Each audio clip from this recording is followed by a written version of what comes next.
चलिए अब इधर देखिए, हम लोग कुछ तत्वों का क्या देख रहे हैं, परमाणुकता। ठीक है, आप क्लास 9th में इसको पढ़े होंगे, आज हम शॉर्टली डिस्कस करते हैं। ठीक है, तो आप देखिए यहाँ थोड़ा सा ध्यान रखिएगा कि क्या होता है। यहाँ देखिए तत्वों का प्रकार लिखा गया है। ठीक है, तत्वों का प्रकार में क्या है, अधातु को ले रहे हैं। पहले किसको ले रहे हैं हम लोग, अधातु। अब देखिए आर्गन, आर्गन क्या होते हैं, एक परमाणु, मतलब ये कहीं भी रहेगा तो सिंगल रहेगा, इसको कोई मतलब नहीं है। हीलियम कैसा है, एक परमाणु। यानी जितना भी अक्रिय गैस है, अक्रिय मतलब जो क्रिया नहीं कर सकती है, जो भी क्रिया में भाग नहीं ले सकती है, वो हमेशा एक परमाणु रहेगा। इस बात को ध्यान में रखोगे। ठीक है, अब जो है जैसे आ रहा है ऑक्सीजन, तो ऑक्सीजन क्या है बाबू, द्विपरमाणु। देखिए लिखते जा रहे हैं, आर्गन को ये आर कहते हैं, ये एक परमाणु है, कोई दिक्कत नहीं। हीलियम को एच ही कहते हैं, ये भी एक परमाणु है। लेकिन ऑक्सीजन गैस के फॉर्म में हमेशा द्विपरमाणु होता है। यानी हम लोग क्या लिखेंगे, ऑक्सीजन का दो परमाणु एक साथ रहेगा, उसी को कहेंगे द्विपरमाणु। ठीक है, जब भी इसको अभिक्रिया में हम लोग लेंगे तो वहां क्या लिखेंगे, O2। कब, जब ये सिंगल रहेगा, जब ये क्या रहेगा, सिंगल, मतलब ऑक्सीजन ही केवल रहेगा तब लेंगे। ठीक है, यौगिक में रहेगा तब नहीं लेंगे। अब हाइड्रोजन, हाइड्रोजन भी क्या होता है बाबू, द्विपरमाणु। हाइड्रोजन भी क्या होता है, द्विपरमाणु, कोई दिक्कत नहीं होना चाहिए। फिर नाइट्रोजन, नाइट्रोजन भी क्या होता है, द्विपरमाणु, यानी दो परमाणु नाइट्रोजन का एक साथ रहता है। क्लोरीन, क्लोरीन भी कैसा है, द्विपरमाणु है। कैसा है बाबू, द्विपरमाणु।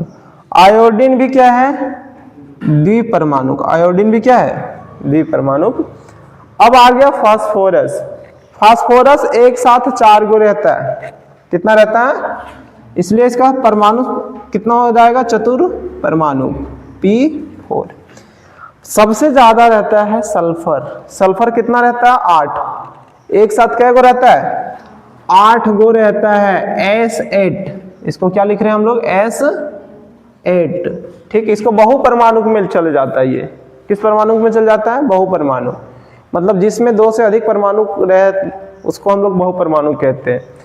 अब आता है धातु। धातु देखिए सब सिंगल रहता है।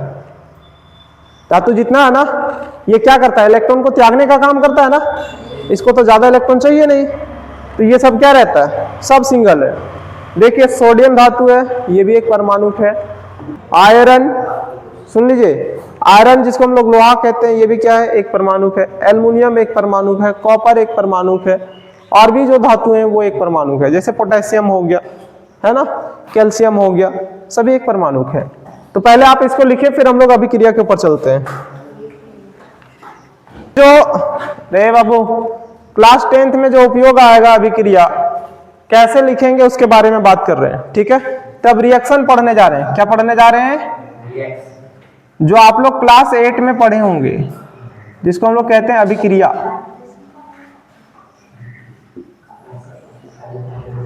इंग्लिश में इसको रिएक्शन कहते हैं। समझिए, सबसे पहला चीज क्या है वो समझिए, ध्यान से समझिएगा, हम बारी बारी से बात करेंगे। सबसे पहले लेंगे धातु को, धातु के साथ पहला बात करेंगे ऑक्सीजन का। किसका बात करेंगे हम लोग, ऑक्सीजन, ले लड़का। दूसरा में हम बात करेंगे जल का। दूसरा में क्या, किसका बात करेंगे, जल का। तीसरा में अम्ल का। तीसरा में किसका, क्षारक का बात करेंगे, लेकिन क्षारक उतना ज्यादा अभिक्रिया करता नहीं है। ठीक है, तो ये 3 चीजों के ऊपर बात करेंगे। अब समझो, जब ये 3 चीजों के ऊपर बात करेंगे तो सबसे पहला हम लोग क्या लिखते हैं वो देखिए, पहला ही टॉपिक बनाते हैं, ध्यान से समझिए। जब धातु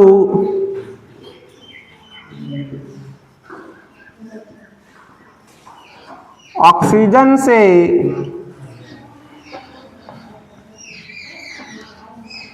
अभिक्रिया करता है तो क्या बनाता है, ये पहला टॉपिक। क्या बता सकते हैं आप लोग कि धातु जब ऑक्सीजन से अभिक्रिया करता है तो क्या बनाता है सर? धातु जब ऑक्सीजन से अभिक्रिया करता है तो क्या बनाता है? धात्विक ऑक्साइड। क्या बनाता है? धात्विक ऑक्साइड। ये बातों को आप ध्यान में रखेंगे। तो देखिए हम यहां लिख देते हैं, थोड़ा सा ध्यान से समझिएगा आंसर। देखिए हम हिंदी में नहीं लिख रहे हैं, ठीक है, कि जब धातु ऑक्सीजन से अभिक्रिया करती है तो धात्विक ऑक्साइड का निर्माण करती है, वो नहीं लिख रहे हैं हम। इसका केवल क्या लिख दे रहे हैं, जो आएगा स्ट्रक्चर वो धातु प्लस ऑक्सीजन, धातु प्लस ऑक्सीजन, ये क्या बनाएगा? धात्विक ऑक्साइड। ए लड़का, धात्विक। अब आपको समझ में आ रहा है कि ऑक्साइड का मतलब क्या होगा? ऑक्साइड का मतलब ऑक्सीजन आके जुड़ेगा। ऑक्साइड का अर्थ क्या है? ऑक्सीजन आके जुड़ेगा ना। चलिए अब आप इसके ऊपर देखिए, एग्जाम्पल हम आपको दे रहे हैं, थोड़ा सा ध्यान से समझिएगा। जैसे समझिए, यहां हम लोग जो भी धातु लेंगे, थोड़ा सा इधर देख लो, जो भी धातु लेंगे ऑक्सीजन के साथ अभिक्रिया कराएंगे, धात्विक ऑक्साइड बनाएगा, ठीक है। अगर इसको चखिएगा तो आपको क्षारीय लगेगा, तीखा। तो धात्विक ऑक्साइड बनता है ना, उसको चखेगा तो कैसा लगेगा? तीखा। सर कैसे चख सकते हैं? लेकिन चखना नहीं, बहुत खराब होता है ये। मान लो कि लोहा है, लोहा ऊपर में है, छड़ समझता है ना, घर बनाने में छड़ का इस्तेमाल किया जाता है, वो लोहा है। वो देखना जब बाहर में रहता है ना, तो वो जब हवा से टकराती है तो वो अभिक्रिया करके वहां जंक का निर्माण करती है, और वो जंक का निर्माण करके उसको क्या कर देती है? खत्म। तो वो जंक को तुम अगर चखेगा ना तो क्षारीय, तीखा नजर आएगा। कैसा लगेगा? तीखा, ठीक है। अब समझिए हम यहाँ पहला कौन सा धातु ले रहे हैं वो देखिए। लड़की इधर देख लो, पहला सोडियम। क्या बाबू? सोडियम को किसके साथ अभिक्रिया करा दे रहे हैं हम लोग? ऑक्सीजन। क्या बनाएगा बताओ? नहीं, यहां क्या लिखेंगे वो बताओ, अब तुम लोग को बताना है। हाँ हिंदी में सोडियम ऑक्साइड। जैसे देखिए धातु के जगह पर धात्विक आई है, ऑक्साइड तो ऑक्साइड ही है, तो क्या लिखेंगे? सोडियम। हाँ, सोडियम ऑक्साइड। यहां भी उष्मा के बारे में बात नहीं करते हैं, क्योंकि ये हीट भी होती है, हीट भी उत्पन्न होगी, ऐसा बात नहीं है कि नहीं होगी, क्योंकि ये लहर जाता है ऑक्सीजन के साथ अभिक्रिया करके। अब समझिए यही चीजों को हम लोग प्रतीक में लिखेंगे। किस में लिखेंगे? Na। अब देखिए यहां मेन बात है, ऑक्सीजन को केवल वो लिखेंगे क्या? क्या लिखेंगे? O2। अभी बताए थे ना, तो ऑक्सीजन को यहां क्या लिखेंगे बाबू? O2। और ये क्या बनाएगा? सोडियम ऑक्साइड का सूत्र बताइए। Na2O। यही तो बात है, नाम लिखने के लिए क्यों सिखाए? अरे समझिए समझिए, सोडियम का +1 होता है, ऑक्सीजन का -2 ऑक्साइड का होता है। सोडियम ऑक्साइड का सूत्र लिखेंगे तो 2 इसके पास, ये 1 इसके पास न जाएगा। कल हम नाम लिखने के लिए क्यों सिखाए थे? आप समझिए ए बाबू, रे लड़का, तो सोडियम ऑक्साइड का सूत्र ये ना होगा। तो यदि पीछे आप आद नहीं रखते तो आपको नहीं पता चलेगा कि क्या बन रहा है, और पीछे अगर आप आद रखें तो देखिए पता चल गया ना क्या बनेगा। कोई दिक्कत? ये स्टेटमेंट के आधार पर पता चल गया। अब यहां देखिए मिसिंग केस होगा, क्यों वो समझिए। मान लीजिए कि यहाँ सोडियम है 1 गो, यहाँ ऑक्सीजन में 2 गो है, क्या एक साथ जुड़ने के बाद ये कम हो जाएगा ऑक्सीजन? क्या नहीं, ऐसा समझ लो अगर ये दोनों का शादी हो रहा है तो यहाँ ऑक्सीजन 2 गो जा रहे हैं, यहाँ सोडियम 1 गो जा रहा है। अब पता चला कि इधर सोडियम में 2 गो हो गया, ऑक्सीजन में 1 गो। इसका बाप, ऑक्सीजन के बाप क्या कहेगा? मिसिंग केस लिखिए, एक बेटी हरा गई हमारी। एक ही ऑक्सीजन है ना, तो फिर समस्या है। अरे समस्या है ना, यहां से जाएगी 2 लड़की, वहां एक एक रहेगी, ये वो कहाँ बेच दिया या तो कहाँ कुछ किया, तो समस्या है इसमें। इसमें द्रव्यमान संरक्षण का नियम काम करता है, इसलिए हम लोग को क्या करना चाहिए, दोनों तरफ के तत्वों का परमाणु संख्या को बराबर करना है ना। तो समझिए यहां ऑक्सीजन 1 को, यहां इधर ऑक्सीजन 2 को, क्या इसमें 2 से गुना कर दे, 2 से गुना करेंगे तो 2 ऑक्सीजन, इस सोडियम में क्या हो जाएगा 2 दूनी 4, तो क्या यहाँ 4 से गुना कर दे। अब आप देखिए 4 सोडियम 4 सोडियम, 2 ऑक्सीजन 2 ऑक्सीजन। किसी को दिक्कत है तो बताओ, किसी को दिक्कत है क्या इसमें? तब कैसे लिख रहे हैं समझ में आ रहा है, प्रोडक्ट कैसे बन रहा है समझ में आ रहा है। अब हम दूसरा एग्जांपल लेते हैं मैग्नीशियम के साथ। किसके साथ, ध्यान से समझिएगा।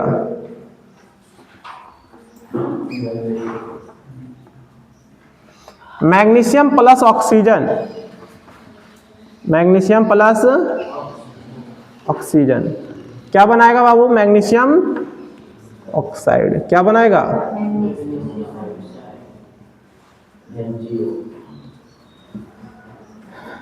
अब सब बताएगा, नहीं बताएगा तो मार खाएगा।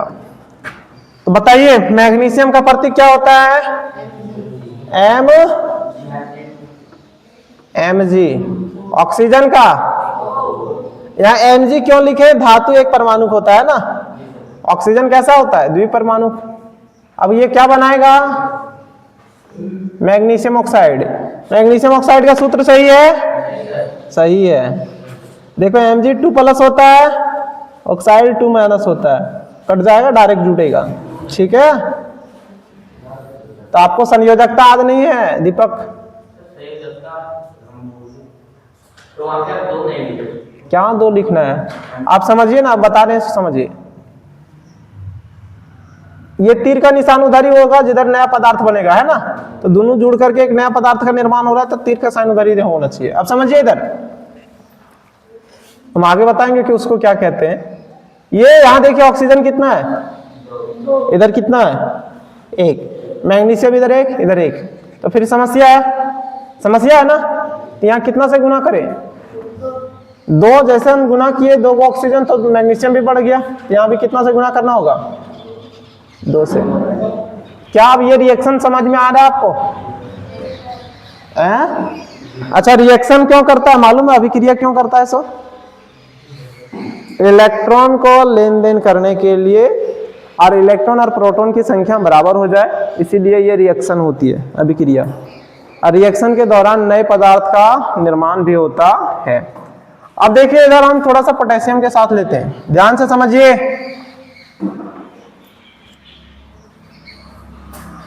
इधर हम किसके साथ ले रहे हैं, पोटेशियम। ये सब छोटा धातु है, थोड़ा सा ध्यान से समझो।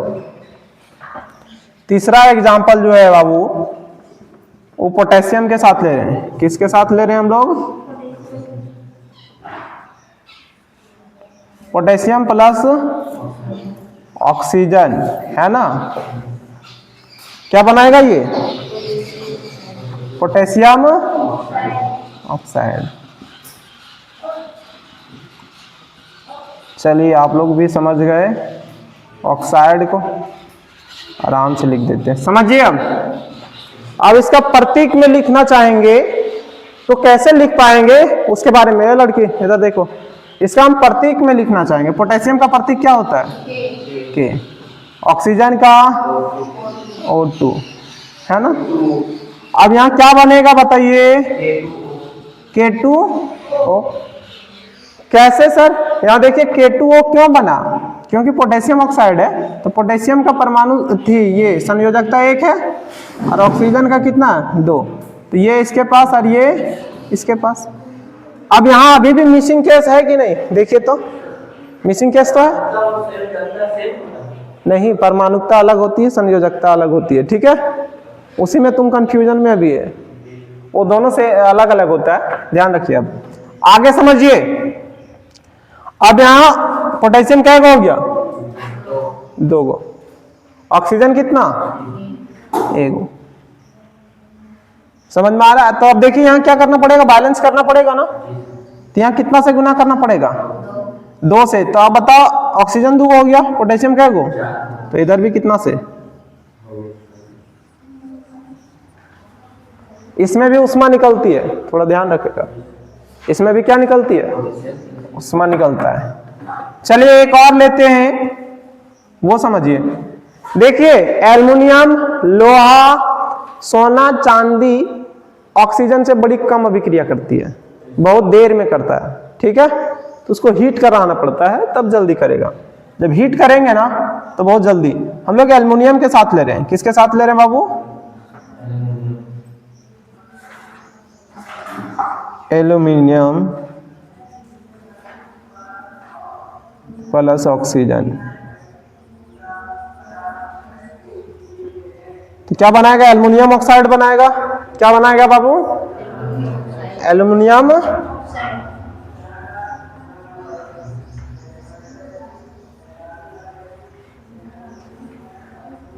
Aluminium oxide. अब देखिए एल्युमिनियम को क्या लिखते हैं हम लोग, Al, ऑक्सीजन को O2। अब एल्युमिनियम ऑक्साइड का सूत्र लिखिए आप, क्या बनाएगा। तो सर एल्युमिनियम जो होता है उसकी संयोजकता कितनी होती है, प्लस का 3।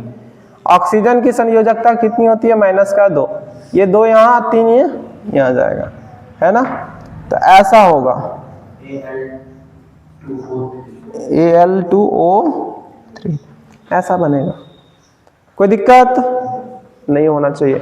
अब समझिए यहां देखिए आपको संयोजकता जो दिख रही है उसके अनुसार तो लिख दिए हम ये। अब यहां आपको क्या करना है, बैलेंस करना है। क्या करना है, इधर एल्युमिनियम का एगो, इधर कितना 2। ऑक्सीजन यहाँ क्या एगो, यहाँ कितना। एक काम करते हैं, यदि हम यहाँ 2 से गुना करें तो ये एल्युमिनियम तो 4 हो गया, ऑक्सीजन वहां कितना हो गया 6। तो यहाँ कितना से गुना करना होगा, 3 से। एल्युमिनियम को कितना गुना से करना पड़ेगा, बैलेंस हो गया। ये संतुलित रासायनिक समीकरण है, और बैलेंस नहीं करेंगे तो उसको कंकाली के रासायनिक समीकरण कहते हैं, जो पढ़ाएंगे आगे। क्या इतना समझ में आया, कोई दिक्कत नहीं होना चाहिए, ठीक। यदि आप लोहा के साथ लिखना चाहते हैं तो उसके साथ भी लिख सकते हैं। तो आप समझ में आ रहा है ना कैसे लिखा जाता समीकरण, लड़का आप समझ में आ रहा है।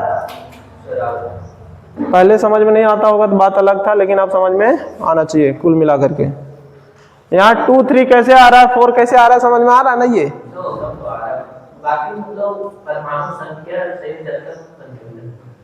अच्छा, संयोजकता हम लोग उसको कहते हैं, या तो जितना इलेक्ट्रॉन वो त्यागेगा उसकी संयोजकता वो हो जाएगा, या तो अधातु जो होती है इलेक्ट्रॉन ग्रहण करती है, जितना इलेक्ट्रॉन वो ग्रहण करेगी उसका संयोजकता वो हो जाएगा, ठीक है। तो त्यागने और ग्रहण, अब देखिए धातु जो होती है इलेक्ट्रॉन को हमेशा क्या करता है, त्यागता है। धातु मैक्सिमम कितना इलेक्ट्रॉन त्याग सकता है, 4। कितना मैक्सिमम, अधिक से अधिक, ठीक है। 5 इलेक्ट्रॉन कभी नहीं त्यागता है, तो 5 इलेक्ट्रॉन होता भी नहीं है उसके बाहरी कक्षा में। अधातु के बाहरी कक्षा में 5 इलेक्ट्रॉन होता है तो वो 3 इलेक्ट्रॉन ग्रहण कर लेता है, लेकिन त्यागता नहीं है, उसका बात है, ठीक है। अब ये जो परमाणुकता है बाबू, ये एक साथ कितने तत्व रहते हैं, जैसे हाइड्रोजन, तो हाइड्रोजन का संयोजकता 1 होता है, ठीक है, लेकिन परमाणुकता कितना होता है, 2, क्योंकि हाइड्रोजन कभी सिंगल नहीं रह सकता। गैस के फॉर्म में हमेशा 2 को परमाणु हाइड्रोजन का एक साथ रहता है, तो उसको हम लोग परमाणुकता कहते हैं। कोई दिक्कत, किसका, आप गुना क्यों करेंगे, आप निकालिए तो परमाणुकता वो नहीं। देखिए हाइड्रोजन का जो बाबू है ये परमाणुकता है, लेकिन इसका संयोजकता क्या है कि हाइड्रोजन के बाहरी कक्षा में 1 इलेक्ट्रॉन है, ये चाहेगा तो 1 इलेक्ट्रॉन को त्याग सकता है, और त्यागेगा तो हाइड्रोजन उस समय किस पे आएगा, H+ में, और 1 इलेक्ट्रॉन अगर किसी से ग्रहण करता है तो H- में। नाम भी बताएं कि इस समय हाइड्रोजन कहेंगे, इस समय हाइड्राइड कहेंगे, बताएं, ठीक है। बाकी अगर ज्यादा कंफ्यूजन हो रहा है तो रुक करके पूछ लेना, बता देंगे। क्या इतना समझ में आया, चलिए ये हो गया, लिख लिए, लिखिए। टाइम कितना हो गया देखो, 51।